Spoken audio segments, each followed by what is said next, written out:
শুভ দুপুরে রান্না হয়ে গেছে, এবার খেতে দেবো।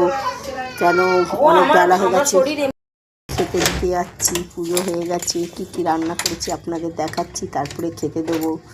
রান্নাগুলো কেমন হয়েছে আপনারা দেখে কমেন্টে লাইকে জানাবেন। ভালো হলে আমি আরও ভালো চেষ্টা করবো ভালো ভালো দিতে। আজকে আমি চুলও আঁচড়াতে পারিনি, কেন শরীরটা এমনি ভালো না। তারপরে রান্না করতে করতে দেরি হয়ে গেছে, রাখছি। এই ভাত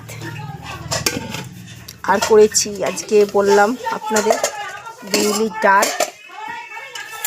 বৃহস্পতিবার নিরামিষ করেছি, বিউলির ডাল। বৌমা বললো আজ নিরামিষ খাবে, ওই জন্য।